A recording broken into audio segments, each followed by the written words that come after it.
Why would anyone want my prompts when my life is far from perfect? Why would anyone spend their money on something I created?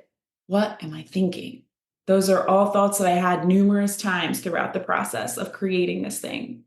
But the truth is, there's thousands of journals that people could buy. There's thousands of different intentions and stories and voices behind the creation of those journals, but none of them are mine.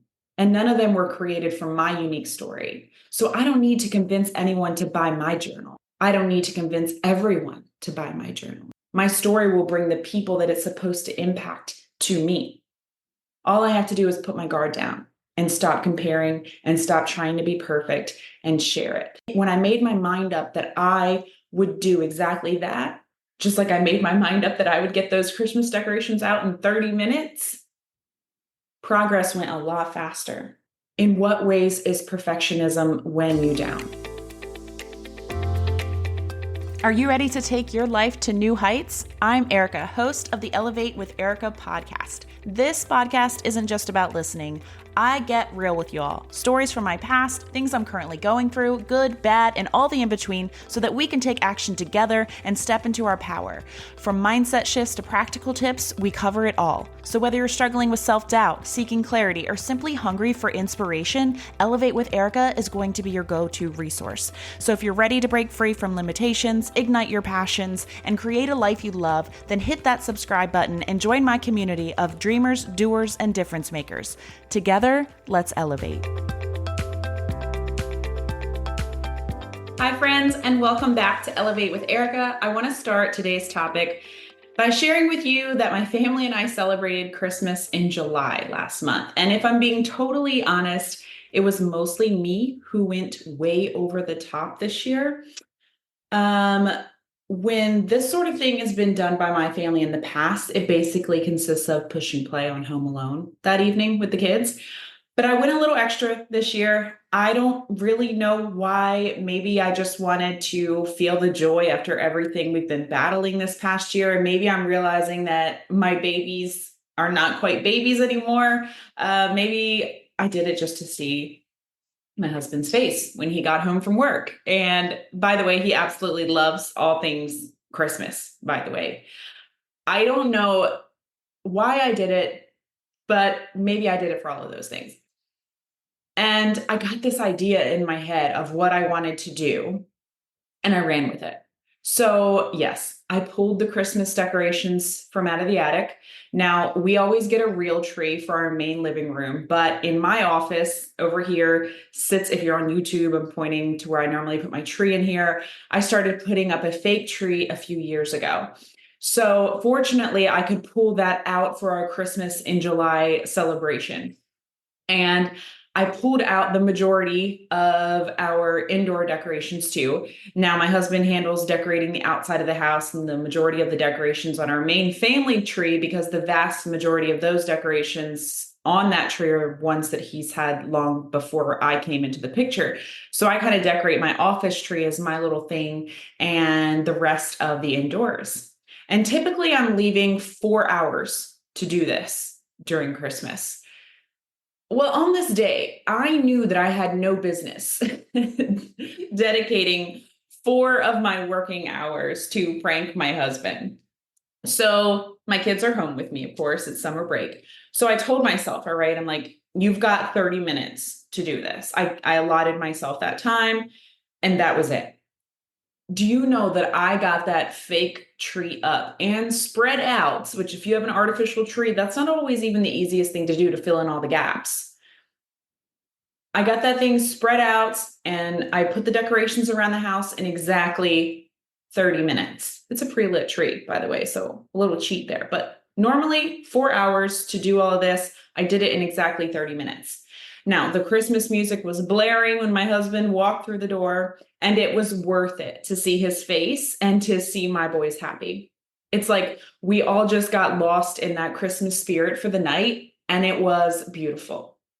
Now, I did also have to grab some cheese pizzas for a Home Alone tip, purchase them each gifts under $20 of things that they actually needed anyway. Like I was gonna have to buy them soon anyway. So I'm like, okay, well, I'll get these things and I'll just wrap them and put them under this artificial tree for Christmas in July.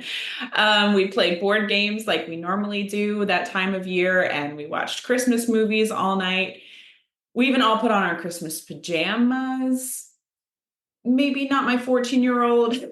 He was a little bit too cool for that part, but we had so much fun. And all that being said, how the heck did I pull off in 30 minutes what I normally do in 4 hours?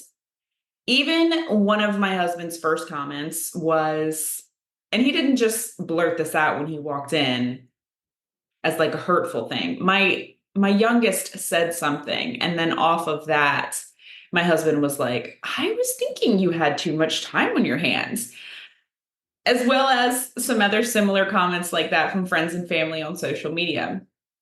It genuinely did not look like I did that in 30 minutes. I also packed it away in 30 minutes, which is a whole other win.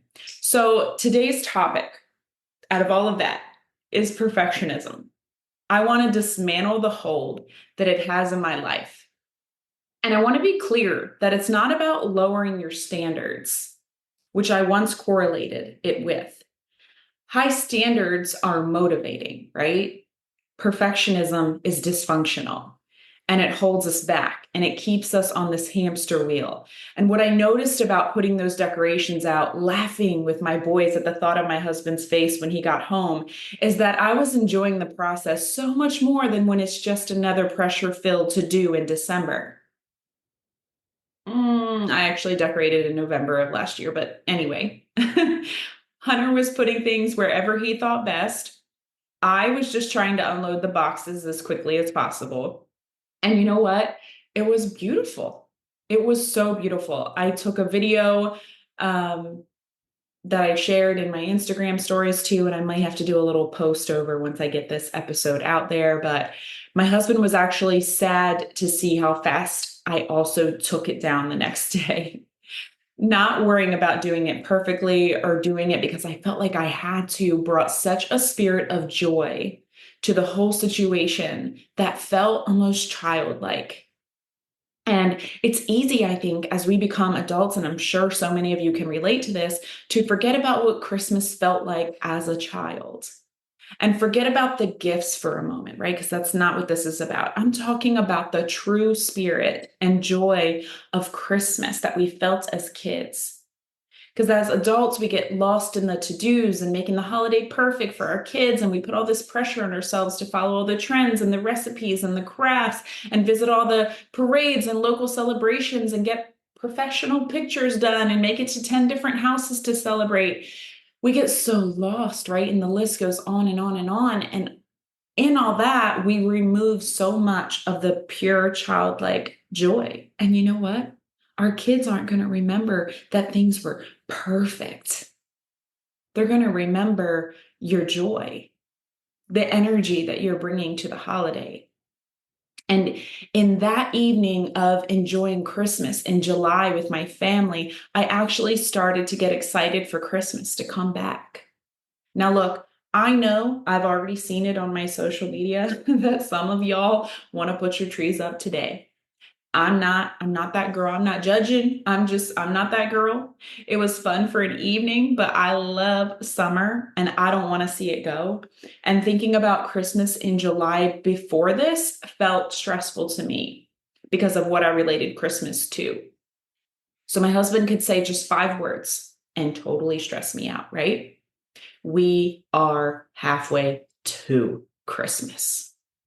I'm sweating already. I'd think, of course, you would be excited for this, sir. You're not responsible for creating the magic of Christmas. But all of this that evening made me realize the magic of Christmas isn't something that you do. It's already there, and you're blocking it with all that you're telling yourself you have to do. Literally, I'm clouding it with to-do lists. Everything has to be done just right. The perfect Christmas cookie recipe, the perfect gifts, the perfect wrapping and stocking stuffers, the perfect decor, the perfect meals planned. I have to make sure we visit everyone, attend this and that event, follow these Christmas trends because everyone else is doing it with their kids, right? December is a month of chaos. No, I'm not wishing for it in July. Not that version of it anyway. But when I lay down the need for it to all go perfectly, like I did in that evening of Christmas in July with my family, I felt the Christmas I loved as a child again. And this episode isn't just about Christmas. I got thinking about how I've let my desire for things to go perfectly hold me back altogether from doing things I want, or it makes things take way longer than they need to take, right? Because perfectionism is that mean girl voice in my head. It's destructive. And it highlights my fear of not being good enough. And maybe it highlights your fear of failure in other areas of your life, fear of looking stupid or being criticized. What was coincidental about me coming to this realization is that I was thinking about all this after my family celebrated that evening, and then at that same time I had hit a chapter in this book that I've been loving. It's called Everything is Figure Outable, and the chapter is on perfectionism. And I'll actually put the link in my show notes for this book. I just finished it this morning, actually, and I plan to keep this one close to my desk to refer to it often. It's that good and will change my approach to stress and problems moving forward. The chapter is titled Progress, Not Perfection. It is chapter 8. I actually have the book here, by the way. If you're on YouTube, you can see that the soft cover copy actually looks a little bit different than the hardcover copy. So in case you look it up on Amazon and you're like, that's not what hers looks like, that's why. I think the soft cover actually comes up, and then you can click to select the hardcover and it's a totally different cover. But yeah, go to chapter 8 if you grab this book. And in that chapter, Marie said, in regards to perfectionism, it's often the primary blocking device that prevents you from becoming, achieving, and feeling your best. The primary blocking device that prevents you from becoming, achieving, and feeling your best. And when you put it like that, nothing about perfectionism is helpful, is it? Unlike high standards. High standards are encouraging, motivating. Universally, we all have a fear of not being good enough. And when this fear becomes perfectionism, as it can turn into, we miss out on so much, not just in trying things and creating things and going after our dreams and goals, but also in feeling things. Like I talked about having missed out on that childlike joy of Christmas, the fun, togetherness, and the laughter. One of her quotes from the book that I love and makes me giggle too: starting small and sucky beats staying stucky. It's just one of those catchy things, right? Starting small and sucky beats staying stucky, because that's so true. Perfectionism keeps you stuck on that hamster wheel, chasing it. I love helping others get started on their health and wellness journeys with the Beachbody, now Body platform. That platform changed my life 8.5 years ago, and I know that it can change others too. But I always get a little bit nervous when I have a new client reach out to me and start asking me questions like, I'm going to a birthday party this weekend. Any tips to not eat a slice of cake? Or I can't do squats because of an injury, so working out feels like a waste of time. It's that all or nothing mentality that can totally sabotage any potential that you have of reaching your goals. It's the idea that if you have a slice of cake, you're a failure. It's the idea that if you can't do a squat, you suck and you should quit. It's the mentality of, I like food too much, I'll just never look like that. Another comment that I get a lot on my social media. But if we just keep it simple and just start small, we will get to witness how much more productive progress is versus chasing perfect. Because real change, real impactful change is practically invisible as it's happening.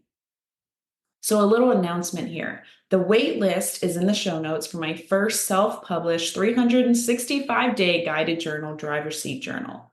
You guys have been hearing me talking about this in and out of episodes for the last forever. It's been since last fall. Feels like forever to me. And you can read about this journal in the waitlist link and sign up to be notified on release day, Friday, August 23rd, 2024. Guess when this episode publishes? This coming Friday, August 23rd. And I'm pretty excited to see it in your hands and to see it inspiring others to elevate their mindset every single day. The prompts in that journal helped me keep fighting for my life during a particularly hard season, and I know that it's meant to make an impact in the lives of many. I started working on this journal last fall. My initial goal was published and ready for purchase on January 1st, 2024. And then that became March-ish. And then it was July 1. And then it was July 14th. And then, okay, maybe on my birthday, July 31st. And now here we are. And it's finally ready to go and ready for purchase on August 23rd. Why all the delays? Well, the recent delays were hiccups, as I learned the entire self-publishing and drop shipping process the hard way.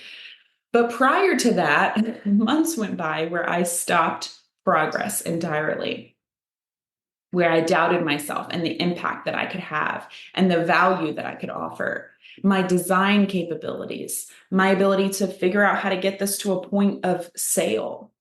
And why would anyone want to buy my journal? You can get a journal at Walmart. Why would anyone want my prompts when my life is far from perfect? Why would anyone spend their money on something I created? What am I thinking? Those are all thoughts that I had numerous times throughout the process of creating this thing. But the truth is, there's thousands of journals that people could buy. There's thousands of different intentions and stories and voices behind the creation of those journals, but none of them are mine. And none of them were created from my unique story. So I don't need to convince anyone to buy my journal. I don't need to convince everyone to buy my journal. My story will bring the people that it's supposed to impact to me. All I have to do is put my guard down and stop comparing and stop trying to be perfect and share it. And when I made my mind up that I would do exactly that, just like I made my mind up that I would get those Christmas decorations out in 30 minutes, progress went a lot faster. Progress goes a lot faster when you stay centered in your why and you approach the small steps with joy. In what ways is perfectionism weighing you down? Where are you disguising it as having high standards or covering for your fear of failure, being criticized and not being good enough? What would you start today if you made progress your goal and not perfection? Because life doesn't require perfection. It simply requires that you keep showing up. Just show up, keep working. Small steps become big steps. Celebrate your progress. Inject joy where there is none. See failures as lessons and faded redirections, because little by little becomes a whole hell of a lot. And too often we rob ourselves of joy by waiting for everything to go perfectly and forgetting what we are working for in the first place. I got my draft copy of my journal back, and at first I thought, oh, I want to tweak this and I want to tweak that and I want to add that and maybe I should change that. And then I realized, along with my husband who was sitting there with me looking at it almost at the same time, we realized that it was perfect.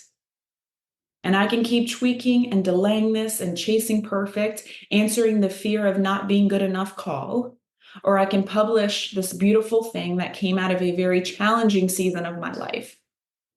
I can publish this beautiful thing that will have an incredible impact on the lives of others.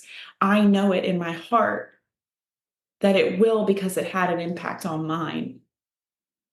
And I won't let perfectionism steal that from the lives that this journal is meant to impact. And I won't let perfectionism steal my Christmas joy. I'm going to need to play this episode again in November. But yes, you can get your hands on the driver's seat journal this coming Friday. So please head to that waitlist in the show notes, set your reminders. I'll be notifying you as soon as it releases. How can you dismantle perfectionism in your own life today? I want you to share it with me. Use that new text feature in the show notes. It's a new fun way for me to hear from you guys. I did get a text, and I believe I know who this one's from because it says it was from Georgetown, Delaware, and she said she wants to be like me when she grows up, and I know who that is. So keep using that feature, you guys. Let me know how you're going to dismantle perfectionism in your own life today. Let me know if you're going to buy the journal on Friday or just any other thing that you want to share with me. I'm always here, always rooting for you. As always, take time to leave the show a rating and review and follow or subscribe, depending on which platform you're tuning in on, to not miss a future episode. Have a great week. Talk soon, friends. Until next episode. There is a meat delivery service that has been saving my butt on my son's Little League nights and long schoolwork evenings with my teenager, but it would also take a lot of work out of meal prep too. Just Meats. They simplify life without compromising on health. They come seasoned and cooked and ready to be reheated in just 1 to 2 minutes. All you have to do is prepare your sides and you have a full meal on the table. So easy, so delicious, so affordable. These are premium quality and new flavors drop regularly. You cook them in just 1 to 2 weeks, or you can pop them in the freezer for 4 to 6 months. My family has been loving them. Let's be honest. They just make me a happier mom too. You can choose from chicken, pork, or beef options. You're going to love them and the unique sauces that each meat comes with. So head to the link in my show notes for $15 off your order, and that can also be combined with 25% off your first order. You have to try these. If you've been listening to this podcast for a while or receiving my newsletters, then you know I am a big fan of Flowdesk. If you haven't heard of Flowdesk before, it's a beautiful, intuitive email marketing tool that I use to consistently email my list. Before I signed up for Flowdesk, I rarely sent out newsletters, and I wasn't leveraging email marketing to its full potential in my business. I struggled to find a tool that was easy to use with customizable designs that helped me stay true to my brand. But once I decided to move to Flowdesk, the difference it made in my business was huge. Since signing up over 3 years ago, I've sent countless emails. It's become a vital tool for me to market my business and make money. Here are some of the top reasons I love using it. First, it's really intuitive and easy to use. They have tons of beautiful templates that give me a starting point and ensure my emails look great on all devices.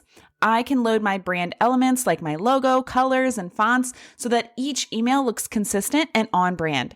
And it's so easy to create subscriber segments through Flowdesk's opt-in forms, which helps me organize my list and send my subscribers hyper-personalized content based on their interests. They also have a brilliant analytics tool, which tells me really useful information about my subscribers and how they're interacting with my emails. There are so many things I love about using Flowdesk, but one of the best parts is that I can have unlimited emails and subscribers for one flat rate forever. If you want to check it out, you can head to my link in the show notes, which will give you 50% off your first year. Flowdesk has definitely been one of the tools that has had the biggest impact on my marketing, and I can't wait for you to check it out.